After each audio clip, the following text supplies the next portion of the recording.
আজ আমি মানকচুর দুর্দান্ত একটা রেসিপি নিয়ে চলে এসেছি। কিভাবে রান্না করলে গলা চুলকাবে না মানকচুতে, সেটার টিপস অ্যান্ড ট্রিক্স থাকবে এই ভিডিওতে। প্রথমে নিয়ে নিয়েছি বড় একটি সাইজের মানকচু থেকে এক ফালি মানকচু।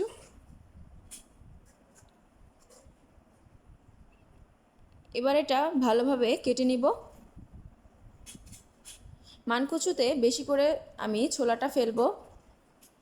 এবার এভাবে টুকরো টুকরো করে আমি কেটে নিব। আপনারা আপনাদের পছন্দ মতো টুকরো করতে পারেন। এবার আমি আম গাছ থেকে 3টা আম পাতা নিয়ে নিব।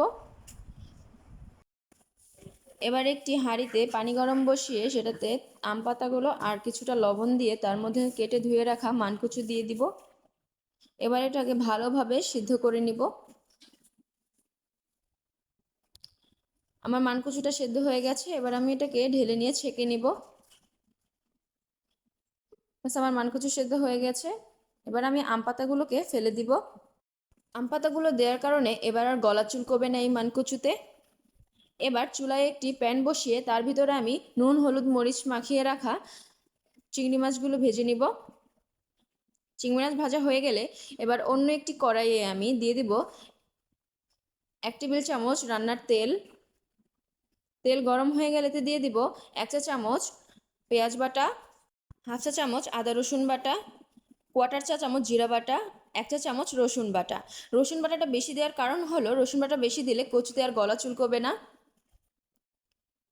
মশলাটা ভালোভাবে কষিয়ে এতে দিয়ে দিব 1/2 চা চামচ হলুদ গুঁড়ো, স্বাদ মতো মরিচের গুঁড়ো। আবারও ভালোভাবে মশলাটা কষিয়ে নিব। এবার দিয়ে দিব সামান্য কিছুটা পানি। আমি এখানে গরম পানিটাই দিলাম। এবার দিব স্বাদ মতো লবণ। আবারও মশলাটা ভালোভাবে কষিয়ে নিব। মশলা ভালোভাবে কষানো হয়ে গেলে এতে ভেজে রাখা চিংড়ি মাছগুলো দিয়ে দিব।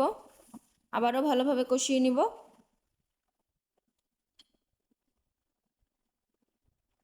মশলা থেকে যখন এভাবে তেল ছেড়ে দিবে তখন আমি এখানে আরও কিছুটা পানি দিব।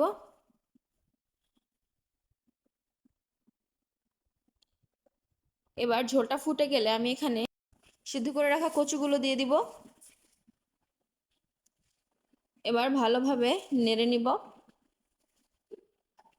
এবার ঢাকা দিয়ে কিছুক্ষণ রান্না করে নিলেই তৈরি আমাদের চিংড়ি মানকচুর রেসিপি। কেমন লাগলো অবশ্যই কমেন্ট করে জানাবেন।